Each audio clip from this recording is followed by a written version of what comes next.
Alright, so today I want to introduce you to the Emoji ball python. You may know what an emoji is. Essentially, it's a smiley face. And believe it or not, there's actually ball pythons with little smiley faces on the side. We call those emoji ball pythons. As a matter of fact, I was actually over on Morphmarket just kind of shopping around over there, and I came across what they were listing as an emoji pied ball python with the pied gene. And if you're actually brand new to ball pythons, you may think that emoji is a gene. You may be tricked into thinking that, hey, if I actually take my emoji pied, breed it to another pied, that half the offspring will come out with smiley faces. And let me tell you, it doesn't really work like that. A lot of people think that the emoji is just kind of completely random, that if you just breed so many pieds over so many years, that you randomly pop out one with a smiley face. And I actually went over to Morphmarket and I was pulling up all these emoji ball pythons.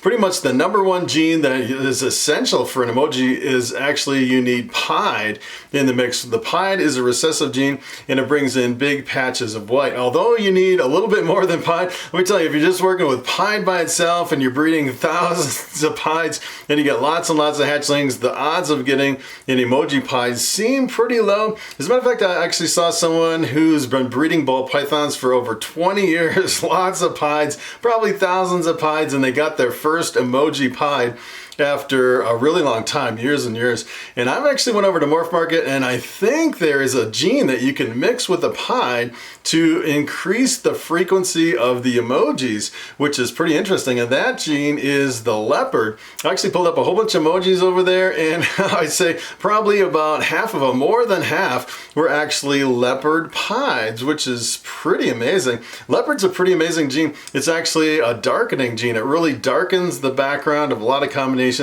and it really scrambles up the pattern in a lot of combinations too. As a matter of fact, leopard is kind of has several unique characteristics of the gene. You can actually mix it with the champagne and it brings out a lot of pattern in a lot of your champagne combinations. You could also mix it with the ivory, the super yellow belly, and the leopard is pretty much the only gene that'll actually break through the all white snake, the ivory ball python. It's a pretty amazing gene, has some pretty unique properties, and when you mix it with pieds, it seems like it increases the frequency of your emoji pieds, which is pretty amazing. So today I want to jump over the internet and I want to show you some of these emoji ball pythons and some of the genetics behind them to see if we can actually make an emoji ball python. Alright, so I'm going to jump over here on morphmarket.com and I want to start with this snake right here. Take a look at this. This is probably the funniest emoji ball python that I've ever seen. Actually, it's kind of interesting on this one. It doesn't have any leopard in the mix, but if you actually take a look at this spot right here on the ball python, this thing is crazy looking. It's like the goofiest smiley face that I've ever seen on any ball python. That is pretty crazy. And if you actually look a little bit closer, there's actually one more smiley face right up here at the top. This one's pretty interesting. This is actually an axanthic pied. So the axanthic gene is also recessive, and it seems like you can actually add leopard or another recessive. It seems like a lot of times when you have double recessives, either the pied and the albino or the pied and the axanthic, a lot of times you increase your frequency of making the emojis, which is pretty crazy. And a lot of times I've actually seen a lot of people over here selling, they'll actually kind of highlight the emojis and kind of have like a screenshot of the emoji on the side of the ball python, and they'll actually increase the price because of the smiley face. And I think people like to buy snakes with the smiley faces over just a regular snake without the smiley face. I think it's definitely a selling point. So a lot of people, you find that they increase the price, and a lot of times they'll actually zoom in on the smiley face, which is kind of funny. So take a look at this one. This is kind of interesting. This is actually a leopard emoji pied, and it can be a little confusing because you can actually see the emoji in there. You're thinking it might be another gene where it's actually not. And if you actually look at this one has a pretty cute face right on the top of the snake. And sometimes they're like back and forth, and sometimes they're, it kind of varies depending on the angle and the position of the smiley face. And it seems like it's pretty random, although it seems like most of these either are a double recessive or actually have leopard in the mix. So if you actually take a look at this, it's a pretty simple combination with just the pied and the leopard in the combination. And for some reason, it's just every now and then you just randomly get this smiley face with the leopard pieds. It's pretty amazing.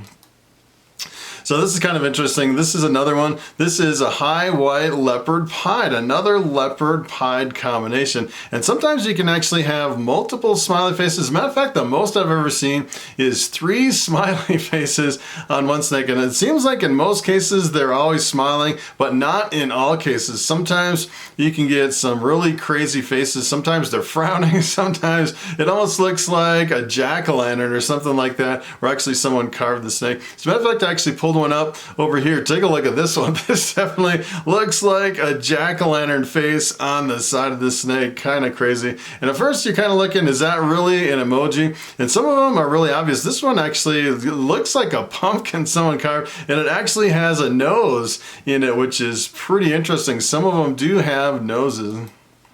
So take a look at this one. This is kind of like almost like a frowning smiley face. Some of them are pretty interesting. So this one, as a matter of fact, if we go back to the last one, so this is actually an emoji yellow belly dreamsicle. If we actually look at the genes in this one that actually make it up. So if you're actually thinking about, you know, trying to force the emojis on your ball pythons, this is another way you can actually go. This is another double recessive with the lavender albino and the pied. No leopard in the mix on this one. And if you actually take a look at this one does have leopards. So this is a smiley face and paradoxes. This is a leopard pied ball python. And so essentially what a paradox is, it's like an unexpected spot on the snake that has an unusual color. Usually it's a black color that you wouldn't normally expect in a ball python. Sometimes it's a really like an inkjet black spot just randomly shows up on the snake. Sometimes it's other genes underneath that kind of bleed through in just one little spot, just kind of random spots. That's what we call paradoxes.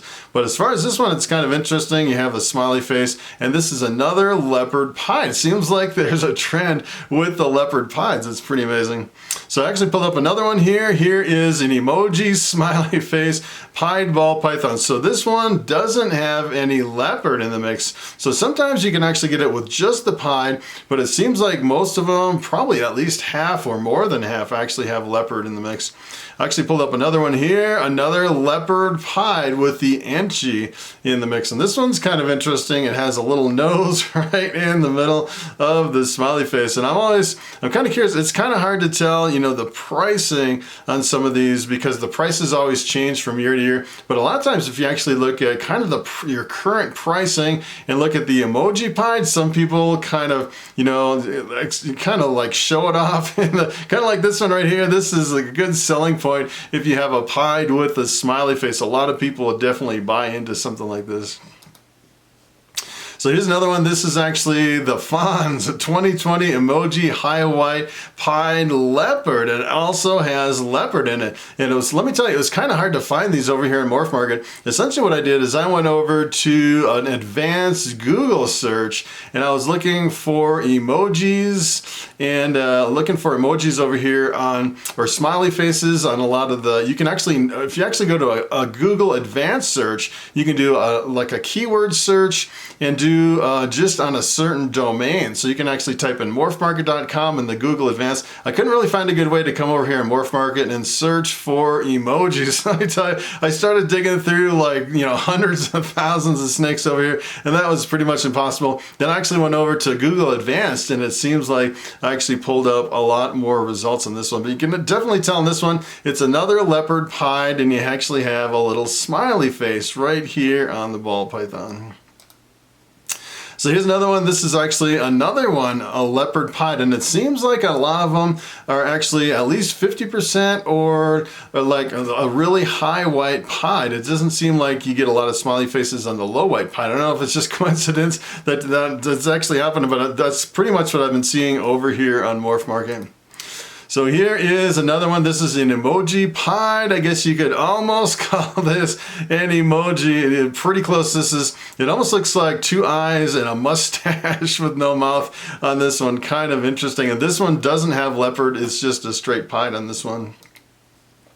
So here's another one. I thought this one was really neat. Take a look at this. This is really, as a matter of fact, I'd probably buy this one just because it's so funny. It has 2 eyes, a nose, and this funny mouth on this one. And this one is another leopard pied, which is pretty interesting. They actually named this one Chewy. I've actually been naming a lot of my snakes before I sell them. I'll go through and I'll pull names and I'll name all the hatchlings. And it's kind of interesting. It's a pretty good selling point. A lot of people are like, hey, I want to buy that snake just because that's my name, or that's my dog's name, or my cat's name, or something like that. Or, you know, they wanted to buy the snake because they always dreamt of buying a snake with that certain name, which is kind of interesting. I never really expected that people would buy my snakes just because of the name. So here's another one. This one's kind of spooky. As a matter of fact, I was actually looking at this one. Take a look at this one. It wasn't really listed as a smiley face on this one, but if you actually take a look at this, this actually looks kind of like the head of a gorilla. If you actually look really close, and it has 2 eyes, and you can almost make out the nose right here, and almost make out the mouth. It almost looks like a human head or a gorilla head or something, kind of breaking through the side of the snake. I thought that was pretty interesting, and I would definitely probably, you know, some of them that are really close, I would probably list them as the emojis just for the selling point. I want to show you one last thing over here. I actually came over to Google and did an image search. That's probably where I should have started before I was digging through Morphmarket, through all the, you know, tens of thousands of snakes over there. And I actually pulled this up. I just did a Google search, clicked on images, and searched for emoji ball python, and look at all the different ones. There's actually some of them that aren't listed over on Morphmarket that actually have multiple really good smiley faces on a lot of these. And if you actually take a look at these, a lot of these are albino pieds, the double recessive with the albino and the pied. It's pretty amazing. So it seems like that's kind of the key to making your smiley faces, either the leopard with the pied or another recessive, either the albino or the axanthic. All right, so it is time for the question of the day.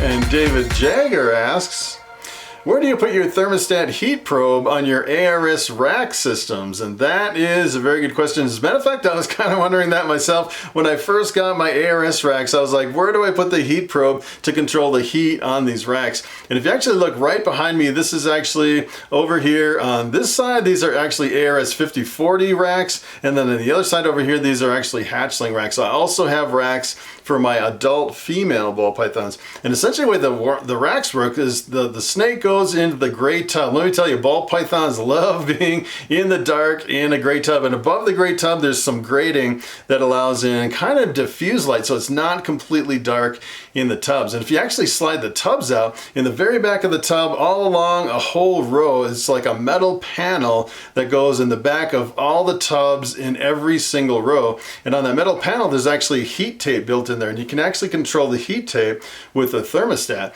And where it gets a little bit confusing is every single row has a heat panel, and then you take all the plugs from all those heat panels and you plug it into like a 6-foot tall power strip. They actually give you this really big power strip that comes with the racks. You plug them all into the power strip, and then you plug the power strip into your heat controller, into your thermostat.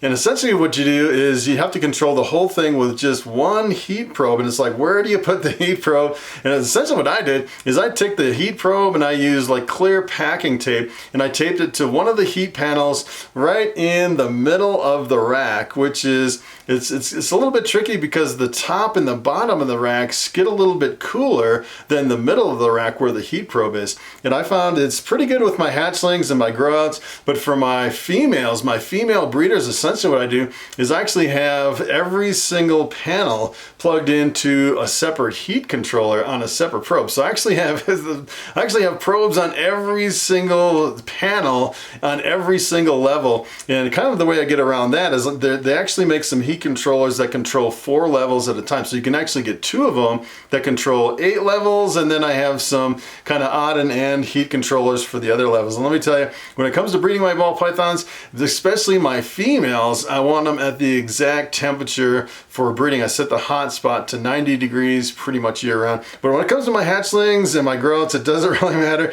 if it fluctuates a couple degrees. The one thing you really want to watch out for is fluctuations in your reptile dial room. So if I actually, I have like an 80-degree ambient temperature, if I actually went over to my thermostat and even like cranked it up or down by just a couple degrees, a lot of times I find that that can actually put a lot of snakes off of food. So it really helps to really control your temperatures as far as your ambient temperatures. So that is pretty much where I put the probe. I put the probe right on the heat panel, right between two tubs in the back, right on top. I just tape it on top with packing tape. Some people tape it in different places. Some people put it underneath the panels. Some people will put it on a tub, but I found that it's pretty precise just putting it right on the heat panel. Then the heat panel is always at 90 degrees. So that is pretty much it. Thanks for watching, and I will see you in the next video.